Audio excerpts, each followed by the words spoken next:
Hello friends and my dear students, myself Santosh Rana. आज का हमारा टॉपिक है झारखंड राज्य के इतिहास को जानने के स्रोत। झारखंड राज्य के इतिहास को हम लोग दो स्रोतों के माध्यम से जानते हैं। पहला सांस्कृतिक स्रोत और दूसरा पुरातात्विक स्रोत। तो सबसे पहले सांस्कृतिक स्रोत को हम लोग जानेंगे। सांस्कृतिक स्रोत के अंतर्गत ही झारखंड का नामकरण आता है। हमारा प्रदेश का नाम झारखंड है। झारखंड दो शब्दों से मिलकर बना है, झार और दूसरा खंड। झार का मतलब होता है वन या झाड़ी और खंड का मतलब होता है प्रदेश। तो इस प्रकार झारखंड का शाब्दिक अर्थ हुआ वन प्रदेश। अब जानते हैं कि हमारे राज्य के 29% भूभाग पर वन क्षेत्र फैला हुआ है, लेकिन प्राचीन काल में पूरा झारखंड वनों से भरा पड़ा था। ठीक है, तो हम लोग जो साहित्यिक स्रोत को जानेंगे उसको 3 भागों में विभाजित कर अध्ययन करेंगे। प्राचीन काल के जो साहित्य हैं उनमें झारखंड को क्या कहा गया, मध्यकालीन झारखंड के इतिहास से संबंधित जो साहित्य हैं उसमें क्या कहा गया और आधुनिक काल में क्या कहा गया। तो प्राचीन काल, मध्यकाल और आधुनिक काल में उस समय के जो साहित्य थे उसमें झारखंड को किन किन नामों से पुकारा गया और किन किन साहित्यों से, पुस्तकों से झारखंड के विषय में जानकारी प्राप्त होती है, इसी के बारे में आज हम लोग अध्ययन करेंगे। ये बहुत ही इम्पोर्टेंट टॉपिक है। जेपीएससी के सिलेबस में हूबहू ये टॉपिक नहीं है, परंतु उसका जो विविध टॉपिक है, विविध झारखंड का जो विविध है, उसमें यहाँ से 1 से 3 प्रश्न पूछे जाने की प्रबल संभावना बनती है। साथ ही झारखंड के जितने भी परीक्षा होते हैं, एसएससी लेवल के, जेपीएससी लेवल के या फिर अन्य प्रतियोगिता परीक्षाएं, उसमें यहाँ से प्रश्न 1 से 3 प्रश्न पूछे जाते हैं। तो चलिए आज हम लोग इसका अध्ययन करते हैं। तो प्राचीन काल में सबसे पहले हम लोग जानेंगे झारखंड शब्द का जो सर्वप्रथम प्रयोग हुआ है, जो उल्लेख हुआ है, वो इत्र ब्राह्मण में हुआ है। झारखंड का जो क्षेत्र का जो वर्णन मिलता है वो सबसे पहले हमें इत्र ब्राह्मण में मिलता है। इत्र ब्राह्मण में झारखंड प्रदेश को पुंड कहा गया है। क्या कहा गया है? पुंड कहा गया है। दूसरा विष्णु पुराण, विष्णु पुराण में झारखंड को मुंड कहा गया है। विष्णु जी के 4 मुंडी, तो मुंड से मुंडी, उनका 4 मुंडी याद रखिए। तो विष्णु पुराण में मुंड कहा गया है झारखंड प्रदेश को। इसी प्रकार वायु पुराण में झारखंड को मुरंड कहा गया है। मुरंड, झारखंड को क्या कहा गया है? मुरंड कहा गया है वायु पुराण में। और महाभारत का जो दिग्विजय पर्व है उसमें भी झारखंड क्षेत्र का उल्लेख मिलता है, उसमें भी चर्चा किया गया है। और दिग्विजय पर्व में झारखंड का नाम पशुभूमि या पुंडरिक देश के रूप में मिलता है। तो ये जो धार्मिक ग्रंथ हैं उनमें जो झारखंड का लास्ट अधनड नड है ना, वो शब्द आपको धार्मिक ग्रंथों में जैसे पुंड है, मुरंड है, मुंड है, झारखंड, अंड, तो वो सब, तो इससे आप ध्यान में रखेंगे, इससे आपको याद करने में परेशानी नहीं होगी। ठीक है। इसी प्रकार से प्राचीन काल में समुद्रगुप्त की प्रयाग प्रशस्ति में झारखंड को मुरंड देश कहा गया है। मुरंड, इसमें भी आधन और नंड आ गया है, नड आ गया है। तो मुरंड कहा गया है समुद्रगुप्त के प्रयाग प्रशस्ति में। ठीक है। और यहाँ पर महत्वपूर्ण बात यह है कि प्राचीन काल में जितने भी राजवंश हुए उसमें गुप्त वंश के शासक और गौंड का जो शशांक था, उन्होंने झारखंड पर अत्यधिक समय तक जो भी शासन किया उन्होंने किया। इसके अतिरिक्त और कोई वंश के शासकों ने और किसी राजवंशों में अधिक समय तक यहाँ शासन नहीं किया था। तो ये बहुत ही महत्वपूर्ण है। प्राचीन काल में ही टॉलेमी, जो कि एक बहुत ही एक सुप्रसिद्ध भूगोलवेत्ता है, उन्होंने झारखंड को मुंडल शब्द से संबोधित किया। कौन सा शब्द से? टॉलेमी ने मुंडल कहा। फाहियान, जो कि चीन का यात्री था, इसने झारखंड को कुक्कुट लाट कहा, कुक्कुट लाट। इसी प्रकार से हेनसांग, जो कि हर्षवर्धन के समय में आया था, हेनसांग चीनी यात्री, इन्होंने झारखंड को किलोनासुफालाना कहा, किलोनासुफालाना कहा। तो इसको याद रखेंगे। हेनसांग ने राजमहल क्षेत्र, ये जो राजमहल क्षेत्र इधर का एरिया जो है झारखंड का, ये एरिया जो है इसको राजमहल क्षेत्र बोलते हैं, इसको हेनसांग ने ही किंचिंग काइल कहा, किंचिंग काइल कहा। तो इसको ध्यान में रखिएगा। तो ये प्राचीन काल के जो साहित्य थे उसमें झारखंड के विषय में इन ग्रंथों में और इस प्रकार की जानकारी और झारखंड के इस प्रकार के नामों का उल्लेख मिलता है। तो ये बहुत ही महत्वपूर्ण है। अब इसके बाद हम लोग मध्यकाल में झारखंड को किस प्रकार से और किन नामों से जाना गया उसके बारे में हम लोग जानेंगे मध्यकाल में। तो मध्यकाल में जो है झारखंड मुख्यतः क्षेत्रीय राजवंशों के अधीन था, है ना। और जो क्षेत्रीय राजवंश थे उनमें 3 महत्वपूर्ण थे। एक छोटा नागपुर खास का नागवंश, दूसरा पलामू का खरवार वंश और तीसरा सिंहभूम क्षेत्र का सिंह वंश। तो उस समय मध्यकाल में इनका जो है सो प्रभाव था। और मध्यकाल में आपको जैसा कि मालूम है कि संपूर्ण भारत पर दिल्ली सल्तनत और मुगल का इनका आधिपत्य रहा। तो इस समय के साहित्यकारों ने झारखंड को किन साहित्यों में उनका उल्लेख किया और किन नामों से उल्लेख किया इसके बारे में हम लोग जानेंगे। तो सबसे पहले हम लोग यहाँ पर बात करेंगे कि मध्यकाल के प्रख्यात विद्वान थे मलिक मोहम्मद जायसी। उनका एक बहुत ही महत्वपूर्ण ग्रंथ है पद्मावत। उसमें झारखंड शब्द का प्रयोग किया गया है। कौन सा शब्द का प्रयोग किया गया है?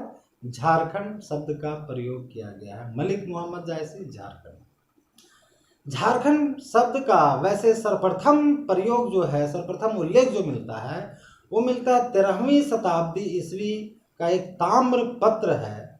उसमें जो है सबसे पहली बार झारखंड शब्द का उल्लेख मिलता है 13वीं शताब्दी ईस्वी का ताम्र पत्र में।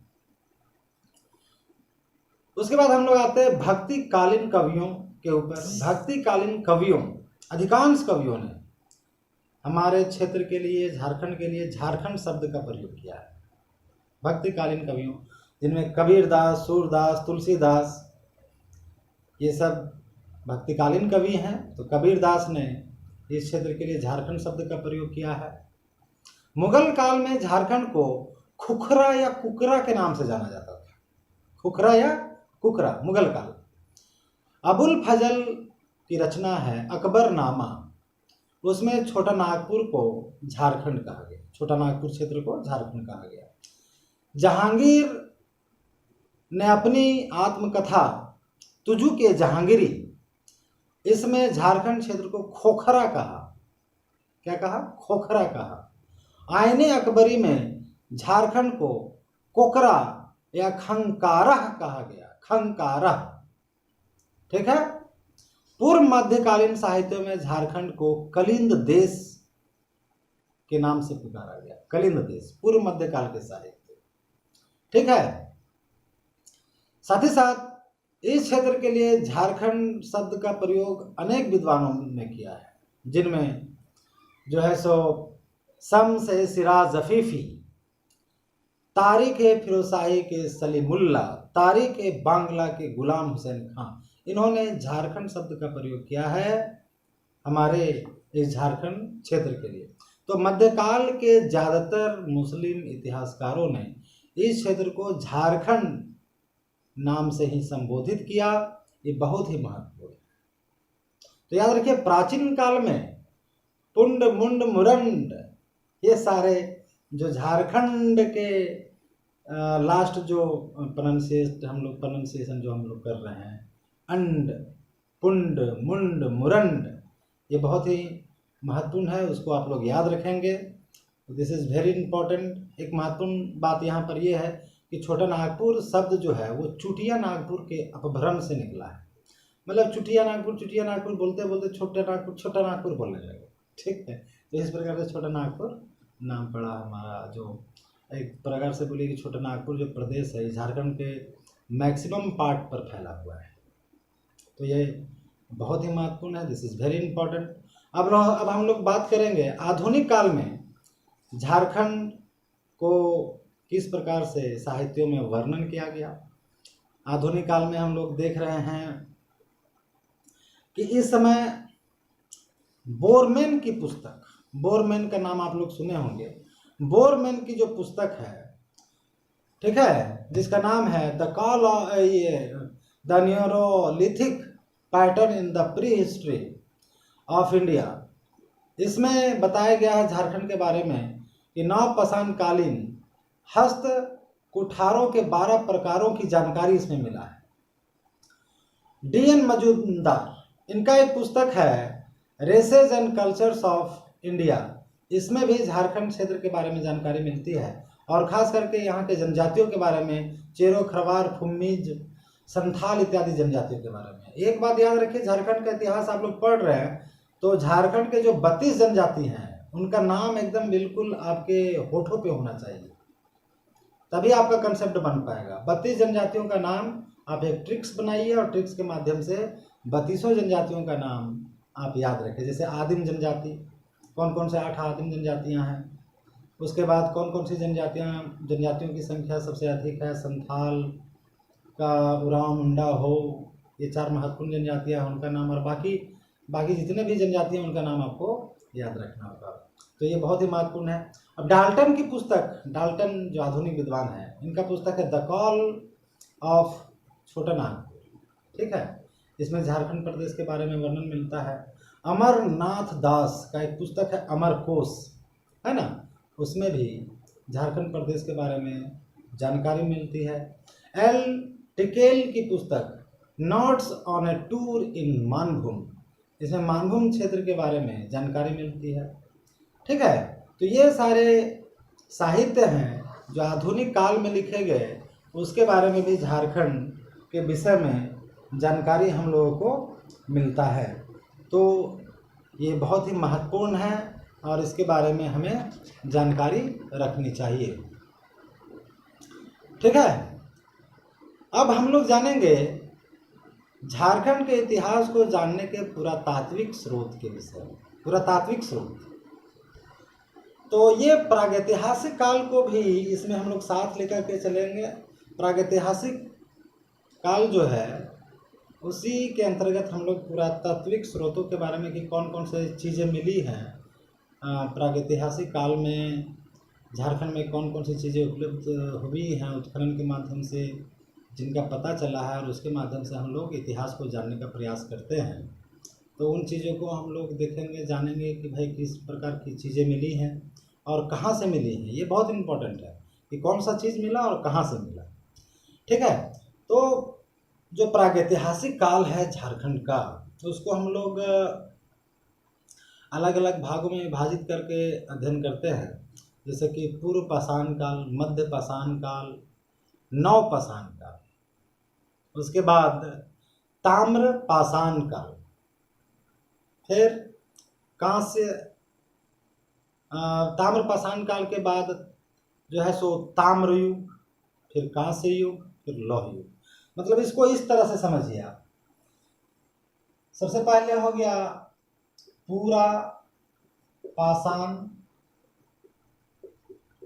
काल, उसके बाद मध्य पाषाण काल, तीसरा नव पाषाण काल, फिर ताम्र पाषाण काल, फिर उसके बाद जो है सो ताम्र युग, फिर है कांस्य युग, और उसके बाद है लौह युग। तो इस प्रकार से हम लोग प्रागैतिहासिक काल को अलग अलग भागों में विभाजित करके अध्ययन करेंगे। ठीक है, यहाँ पर देखिए ये है ताम्र पाषाण काल। ये जो ताम्र पाषाण काल है ये बीच का काल है, नव पाषाण काल और ताम्र युग के बीच का संक्रमण काल। तो ये बहुत इंपॉर्टेंट है। इस काल में जो है सो पत्थर के औजार और धातु के औजार दोनों, ये तीन जो है सो ये धातु युग हो गए, धातु युग। और ये तीन जो हो गए पूरा पाषाण, मध्य पाषाण और नव पाषाण, ये हो गए पाषाण काल। पाषाण माने पत्थर युग, पाषाण काल का मतलब क्या हुआ, पत्थर युग। इस समय पत्थर के औजार बनते थे। और धातु युग में धातु के औजार बनने लगे, धातु के पात्र बनने लगे। और ये दो जो दोनों के बीच में ताम्र और नव पाषाण युग के बीच का है ताम्र पाषाण काल। ये जो है सो संक्रमण काल है। इसमें पत्थर के भी औजार उपकरण मिलते हैं और धातु के बने हुए उपकरण भी मिलते हैं। इसी कारण से इस संक्रमण काल को ताम्र पाषाण काल कहा गया। तो ये बहुत ही इंपॉर्टेंट है। तो इसके बारे में हम लोग जानेंगे। सबसे पहले हम लोग जानेंगे पूरा पाषाण काल के विषय में। पूरा पाषाण काल के विषय में हम लोग जानकारी इकट्ठा करेंगे। ठीक है ना। ये देखिए पूरा पाषाण काल का मतलब होता है पत्थर काल। ठीक है, तो पत्थर काल, ये पत्थर काल को तीन भागों में विभाजित किया गया, पूरा पाषाण काल, मध्य पाषाण काल और नव पाषाण काल। ये जो अलग अलग पाषाण काल में जो कालखंड का जो विभाजन है वो पत्थर के औजारों की आकृति के आधार पर किया गया है। पूरा पाषाण काल में जो पत्थर के औजार होते थे या उपकरण होते थे उनका जो है सो उनका विकास बहुत बढ़िया तरीके से नहीं हुआ था। मतलब किसी प्रकार से पत्थर को औजार का रूप दे दिया गया। उसके बाद मध्य पाषाण काल में और भी बढ़िया प्रकार के और भी एक प्रकार से परिष्कृत पत्थर के औजार मिलने लगे। और नव पाषाण काल में नुकीले नुकीले औजार पत्थरों के मिलने लगे, यानी कि बहुत ही उत्कृष्ट प्रकार के पाषाण उपकरण, पत्थर के उपकरण और पत्थर के औजार मिले। तो इस आधार पर जो है सो पाषाण काल को अलग अलग काल खंडों में विभाजित किया गया। पूरा पाषाण काल, मध्य पाषाण काल और पूरा पाषाण काल, मध्य पाषाण काल और नव पाषाण काल। पत्थरों के औजारों की आकृति और जो उस समय जो वस्तुएं जो निर्मित की जाती थी उनकी विशेषता और उनकी क्वालिटी के आधार पर तीन अलग अलग पाषाण कालों में विभाजित किया गया। तो पूरा पाषाण काल के बारे में हम लोग जानेंगे। झारखंड में इस काल के जो अवशेष मिलते हैं वो मुख्य रूप से दुमका, देवघर, हजारीबाग, दुमका, देवघर, हजारीबाग, बोकारो, रांची, है ना, और पश्चिमी सिंहभूम, पूर्वी सिंहभूम इत्यादि जिलों से जो है सो प्राप्त होते हैं। यहाँ पर देखिए दुमका ये जो क्षेत्र हो गया, देवघर का क्षेत्र हो गया, हजारीबाग का क्षेत्र हो गया और ये जो सिंहभूम क्षेत्र है, साथ ही ये रांची का जो क्षेत्र है। देखिए ये जो क्षेत्र है यहाँ से हमारा पूरा पाषाण कालीन जो है, हमें पूरा पाषाण कालीन जो है सो अवशेष मिलते हैं। तो ये बहुत ही महत्वपूर्ण है। और इस काल में पूरा पाषाण काल के जो लोग थे वो मुख्य रूप से आखेटक थे और खाद्य संग्रहण का काम करते थे। आखेटक का मतलब होता है शिकार करने वाले व्यक्ति, शिकार करते थे और भोजन को संग्रह करने का काम करते थे, संग्रह करके रखते थे और उसका उपयोग वो लोग करते थे। मध्य पाषाण काल अर्थात मेसोलिथिक, पूरा पाषाण पेलियोलिथिक, मध्य पाषाण मेसोलिथिक और नव पाषाण नियोलिथिक अंग्रेजी में बोलते हैं। तो इसको भी ध्यान में रखिएगा। तो मध्य पाषाण काल के जो अवशेष झारखंड में मिलते हैं वो मुख्य रूप से पलामू, दुमका, रांची, सिंहभूम।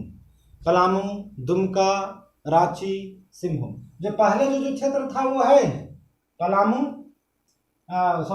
सिंहभूम, रांची और दुमका। यहाँ से तो मिलता ही ना पाषाण का। एक ये जो है पलामू जो क्षेत्र है वहाँ से जो है सो आपका मध्य पाषाण कालीन उपकरण मिले हैं। नव पाषाण कालीन उपकरण ये झारखंड में इस काल के जो अवशेष हैं वो रांची, लोहरदगा, पश्चिमी सिंहभूम, पूर्वी सिंहभूम इत्यादि जिलों से मिला है। तो पश्चिमी सिंहभूम, पूर्वी सिंहभूम, पश्चिमी सिंहभूम, ये लोहरदगा और रांची, यहाँ से नव पाषाण काल के पत्थर के औजार और उपकरण मिले हैं। तो दिस इज वेरी इंपॉर्टेंट। तो इसको आप लोग याद रखेंगे। इस काल में जो है नव पाषाण काल में जो लोग हैं वो खाद्य उत्पादक हो गए थे, मतलब कृषि कार्य करने लगे थे। ये बहुत ही महत्वपूर्ण है। ठीक है। नवपाषाण काल में ही आप लोग जानते हैं कि पहिया का आविष्कार हुआ, कृषि का भी जो है वो डेवलप हुआ, लोग अस्थायी जीवन नदियों के किनारे जीने लगे, बस्तियों का विकास होने लगा नवपाषाण काल में ही। तो कृषि का विकास हुआ, लोग पशु भी पालने लगे। तो ये बहुत ही महत्वपूर्ण था। झारखंड में भी ऐसा हुआ। झारखंड में जो सबसे पुराने अवशेष हैं वो पूरा पाषाण काल के ही मिलते हैं। हजारीबाग जिला है ना के बारे में हम लोग जानेंगे। यहाँ पर एक इसको नामक स्थान है ना, यहाँ से आदि मानव द्वारा निर्मित चित्र मिले हैं, आदि मानव द्वारा। इसको हजारीबाग के बड़का गांव क्षेत्र में आज भी वहाँ पर प्रत्येक वर्ष मेला का आयोजन किया जाता है। ठीक है। इसको तो यहाँ से इसको में जो है, इसको की गुफा है, वहाँ पर एक चित्र दीर्घा में क्या क्या मिला है इसको आप लोग दिमाग में अपना रखेंगे। अंतरिक्ष यान, अंतरिक्ष मानव, नक्षत्र मंडल इत्यादि के चित्र मिले हैं। भूल भुलैया जैसी आकृति मिली है, तो बहुत ही महत्वपूर्ण है, बहुत बार क्वेश्चन पूछा गया है इसको के विषय में।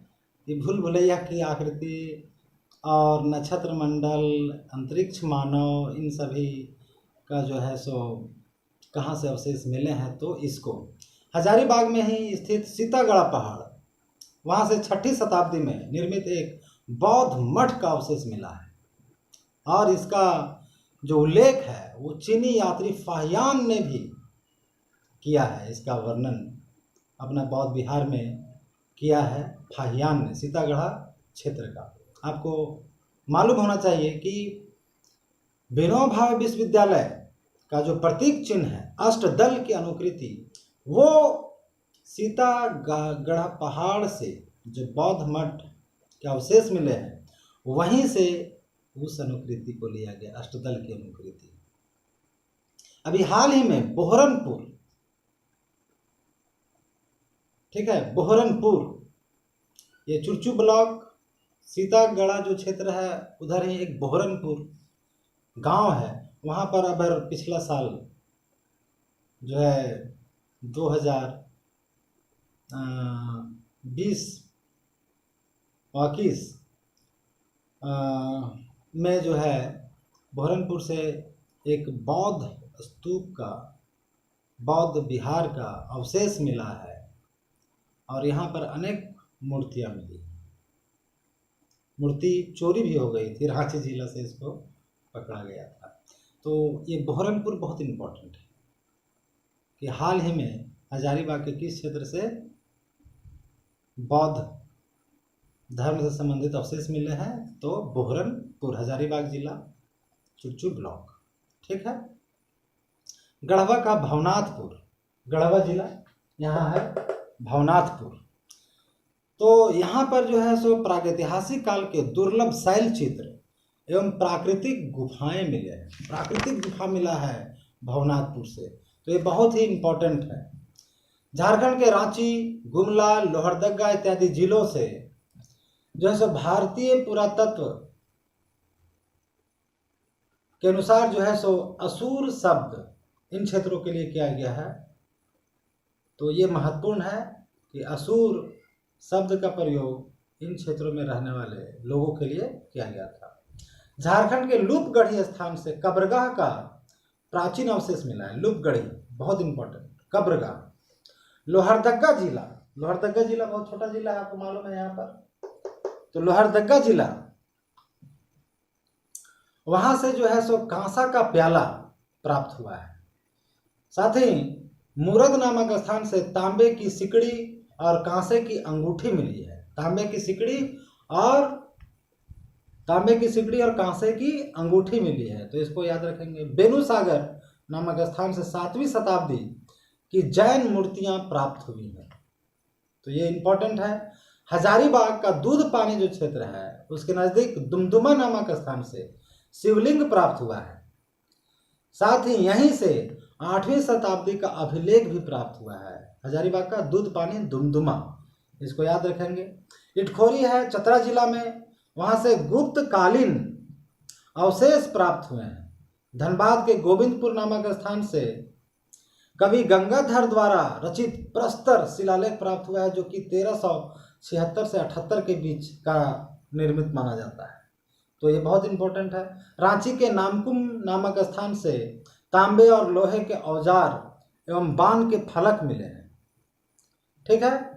झारखंड के मांडू नामक स्थान से चार पैर वाली पत्थर की चौकी मिली है, जिसको पटना संग्रहालय में रखवाया गया है। तो ये बहुत इंपॉर्टेंट है। तो झारखंड में पाषाण युग के बाद धातु युग आया, और धातु में ताम्र युग, कांस्य युग, लौह युग, इस प्रकार से क्रमिक रूप से आए। पाषाण युग एवं धातु युग दोनों के बीच के काल को, जैसा कि हमने बताया था कि क्या बोला जाता है, ताम्र पाषाण काल कहा जाता है। तो ये बहुत ही इम्पोर्टेंट है। ठीक है। झारखंड में ताम्र पाषाण युगीन जो संस्कृति का विकास हुआ वो सिंहभूम क्षेत्र में हुआ। झारखंड में ताम्र पाषाण युग के बाद जो है ताम्र युग आया, जिसमें सभी उपकरण एवं औजार तांबे के बनने लगे थे। ताम्र युग में झारखंड की असुर, बिरजिया, बिरहोर इत्यादि जनजातियां तांबे के खानों से अयस्क निकालकर और उसे गलाकर उपकरण बनाने की विधि से परिचित हो चुके थे। हजारीबाग के बाहरगढ़ नामक स्थान से तांबे के 49 खानों का अवशेष मिला है। तो इसको याद रखेंगे, 49 खानों का अवशेष मिला है। झारखंड के अनेक स्थानों से तांबे की कुल्हाड़ी प्राप्त हुई है। झारखंड में ताम्र युग के बाद कांस्य युग आया। कांसा का निर्माण टीना में तांबा मिलाकर किया जाता है, ये विज्ञान में भी आप लोग जानेंगे। झारखंड में कांस्य युग के सूत्रधार जो थे वो असुर तथा बिरजिया इत्यादि जनजातियां थी।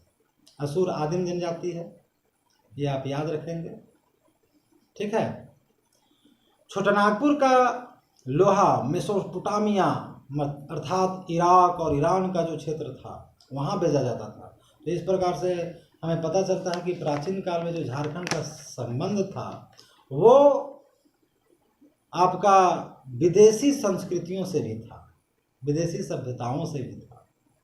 तो ये बहुत ही इम्पोर्टेंट है। आज का क्लास हम लोग इतना ही। तो हम लोग साहित्यिक स्रोत, पुरातात्विक स्रोत को जाने, इसको आप लोग याद रखेंगे। विभिन्न प्रकार से क्वेश्चन घुमा करके पूछे जाएंगे। अवशेषों के नाम, क्षेत्र का नाम, पुस्तक का नाम, झारखंड का नामकरण किन पुस्तकों में किस प्रकार से था, इन सभी चीज़ों को जानने की बहुत ही आवश्यकता है। परीक्षा में पूछे जाएंगे। बहुत बहुत धन्यवाद। और अंत में पढ़ो झारखंड, बढ़ो झारखंड।